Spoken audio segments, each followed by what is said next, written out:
And today, Des Moines city leaders will take a second vote on amending the city's public camping ban. This proposal would remove a provision keeping the city from issuing fines when homeless shelters are full. Local 5's Megan McPherson is live in Des Moines. Megan, I know that you spoke with city leaders who are divided on this issue.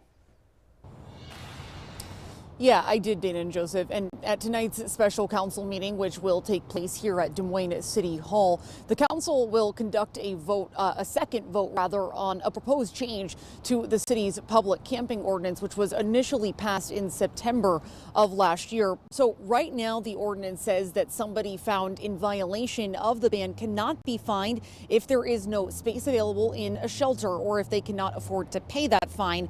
This amendment that's being suggested would remove both defenses, and that's in part because the city recently approved an agreement to expand capacity at Central Iowa Shelter and Services, which is here in downtown Des Moines.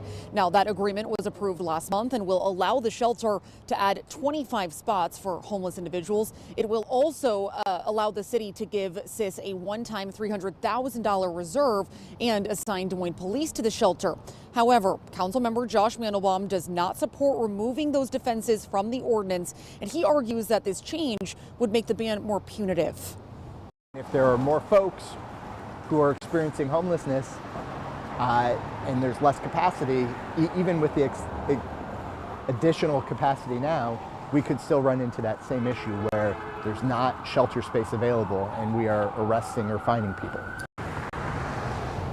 Mandelbaum's fellow councilmember Chris Coleman is on the other side of this. He says the new agreement with CIS will ensure that space is available in the shelter, and that makes the fine exemption unnecessary.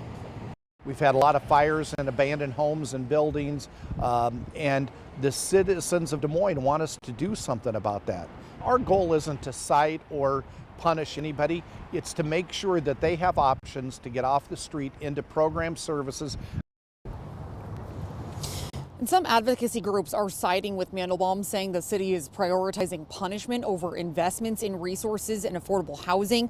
I asked Coleman about that, and he says that the council has recently approved several initiatives to expand those very resources. Now, another thing with this, Mandelbaum says Chris Coleman says that as the agreement currently stands, or as the ordinance currently stands, that it causes some legal jeopardy for the police officers who are on the ground working with homeless individuals and trying to get them into shelters.